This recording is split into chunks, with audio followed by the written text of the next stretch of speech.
ನನ್ನ ಮಗಳ ಹತ್ಯೆ ವಿಚಾರದಲ್ಲಿ ಸರ್ಕಾರ ದಾರಿ ತಪ್ಪಿಸ್ತಾ ಇದೆ. ಸುಳ್ಳು ಮಾಹಿತಿ ನೀಡುವಂತೆ ಪೊಲೀಸರಿಗೆ ಹೇಳಲಾಗ್ತಾ ಇದೆ.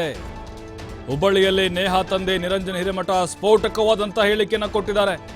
ನೋಡಿ, ಸರ್ಕಾರ ಇದನ್ನ ದಾರಿ ತಪ್ಪಿಸ್ತಾ ಇದೆ. ಪೊಲೀಸರಿಂದ ಈ ರೀತಿ ಹೇಳಿಕೆಯನ್ನು ಕೊಡಿಸ್ತಾ ಇದೆ. ಸುಳ್ಳು ಮಾಹಿತಿಗಳನ್ನ ಹರಿಬಿಡಲಾಗ್ತಾ ಇದೆ. ಈಗ ಸೋಷಿಯಲ್ ಮೀಡಿಯಾದಲ್ಲಿ ಸ್ಥಳೀಯ ನಾಯಕರು ಪೊಲೀಸರ ಮೂಲಕ ಸುಳ್ಳು ಮಾಹಿತಿಯನ್ನ ರವಾನೆ ಮಾಡ್ತಾ ಇದ್ದಾರೆ. ಮಗಳ ಸಾವಿನ ವಿಚಾರದಲ್ಲಿ ವ್ಯವಸ್ಥಿತವಾಗಿ ಷಡ್ಯಂತ್ರವನ್ನ ಮಾಡಲಾಗ್ತಾ ಇದೆ.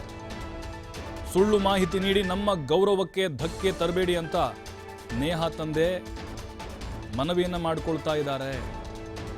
ನನ್ನ ಮಗಳು ಫಯಾಜ್ನ ಲವ್ ಮಾಡಿದ್ಲಾ? ಲವ್ ಮಾಡಿದ್ರೆ ಓಡ್ ಹೋಗ್ತಿದ್ಲು, ಯಾಕೆ ಕೊಲೆ ಆಗ್ತಿದ್ಲು? ಇದು ಈಗ ನಿರಂಜನ್ ಹಿರೇಮಠ ಅವರ ಪ್ರಶ್ನೆ.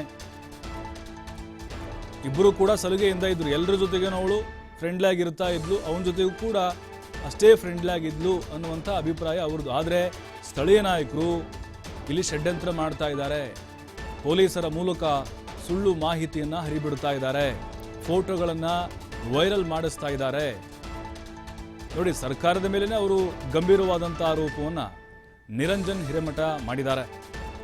ಅವರು ಕಾಂಗ್ರೆಸ್ನ ಕಾರ್ಪೊರೇಟರು.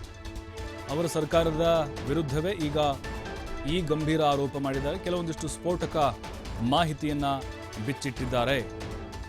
ಯಾಕೆಂದರೆ ಈಗ ಆ ಫೋಟೋಗಳು ಎಲ್ಲ ಕಡೆ ವೈರಲ್ ಆಗ್ತಾ ಇದ್ದಾವೆ. ಬೇರೆದ್ದೇ ಆಯಾಮವನ್ನು ಪಡೆದುಕೊಳ್ತಾ ಇದೆ ಈ ಒಂದು ಪ್ರಕರಣ. ಆರಂಭದಲ್ಲಿ ಭಗ್ನ ಪ್ರೇಮಿ, ಪಾಗಲ್ ಪ್ರೇಮಿ, ಮೊದಲು ಆತ ಪ್ರೀತ್ಸೆ ಅಂತ ಹಿಂದೆ ಹೋಗ್ತಿದ್ದ ಅಂತ. ಈಗ ಇಬ್ಬರು ಕೂಡ ಪ್ರೀತಿ ಮಾಡ್ತಾ ಇದ್ರು ಅನ್ನುವಂಥ ವಿಷಯಗಳು ಹಬ್ತಾ ಇದೆಯಲ್ಲ, ಹಾಗಾಗಿ ಅದಕ್ಕೆ ಅವ್ರದ್ದೇ ಆದಂಥ ಕ್ಲಾರಿಟಿ ಕೊಟ್ಟಿದ್ದಾರೆ.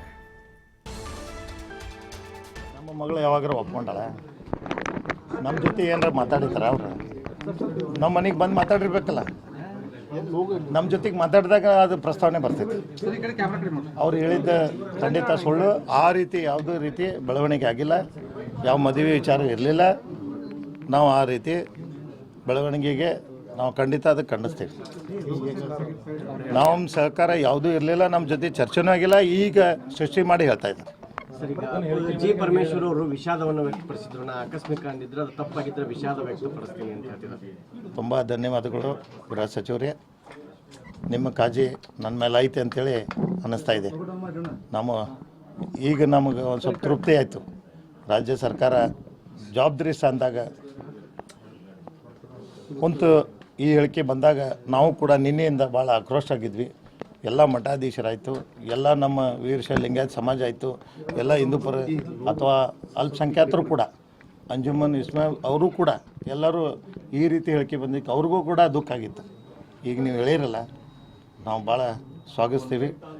ನಮ್ಮ ಬೆನ್ನಿಗೆ ನೀವು ಅದಿರಿ ಅಂತೇಳಿ ನಂಬಿಕೆ. ಈಗ ಅವರು ಕ್ಷಮೆ ಕೇಳ್ತೀನಿ ರಾಜ್ಯದ್ದು ಈ ಘಟನೆ ಬಗ್ಗೆ ಅಂತ ಅವರು ಕುಟುಂಬಸ್ಥರು ಹೇಳ್ತಾರೆ. ಈಗ ಆಯಿತು, ಕ್ಷಮೆ ಕೇಳ್ತಾರೆ, ಕೇಳಬೇಕು, ಕೇಳಿದಾರೆ. ನನಗೂ ಕೂಡ ಕ್ಷಮೆ ಕೇಳೋದ್ರಿಂದ ಅವ್ರಿಗೆ ಏನು ಹೇಳ್ಬೇಕಂತ ನನಗೂ ಕೂಡ ತಿಳಿವಲ್ತು. ಯಾಕಂದ್ರೆ ಮಗಳು ನಾನು ಕಳ್ಕೊಂಡೀನಿ, ಅವರು ಗಂಡು ಮಗ, ಅವ್ರ ಮಗ ತಪ್ಪು ಮಾಡ್ಯಾನ. ಬರೀ ಕ್ಷಮೆ ಕೇಳೋದ್ರಿಂದ ನನ್ನ ಮಗಳಿಗೆ ಆತ್ಮಕ್ಕೆ ಶಾಂತಿ ಸಿಗೋಂಗಿಲ್ಲ. ನಾನು ಕೇಳೋದೇನೆಂದರೆ ಅವ್ರ ತಾಯಿಗಾಗಲಿ ಮತ್ತು ಅವ್ರ ತಂದೆಯವ್ರಿಗೆ ಆಗಲಿ, ನಿಮ್ಮ ಮಗ ಈ ಸ್ಥಿತಿಯೊಳಗಿದ್ದ, ನಿಮಗೆ ಗೊತ್ತು ಏನೇನೇ ನೀವು ಅದಿರಿ ಏನಿಲ್ಲ ನಿಮ್ಮ ಫ್ಯಾಮ್ಲಿ ಬಗ್ಗೆ. ನಾನು ನಿಮ್ಮ ಫ್ಯಾಮ್ಲಿ ಬಗ್ಗೆ ಮಾತಾಡೋಕ್ಕೆ ಹೋಗಿಲ್ಲ. ಬಟ್ ನಿಮ್ಮ ಮಗ ಇಷ್ಟು ವಿಕೃತ ಮನೋಭಾವನ ಇದ್ನಲ್ಲ, ನೀವು ಯಾಕೆ ನಮಗಾದರೂ ಸಂಪರ್ಕ ಮಾಡಿ ಅಥವಾ ಅವನ ಮನಸ್ಸಿನಾಗ ಅದು ಐತೆ ಅಂತೇಳಿ ಹೇಳಿದರೆ ನಾವು ಜಾಗೃತ ಆಕ್ಕಿದ್ವಿ. ನಮ್ಮ ಮಗಳನ್ನು ಶೇಪ್ ಮಾಡ್ತಿದ್ವಿ. ಮತ್ತು ನಾವು ಅದಕ್ಕೇನು ಕ್ರಮ ತಗೋಬೇಕಾಯ್ತು ನಾನು ಅದನ್ನು ತೊಗೋತಿದ್ದೆ.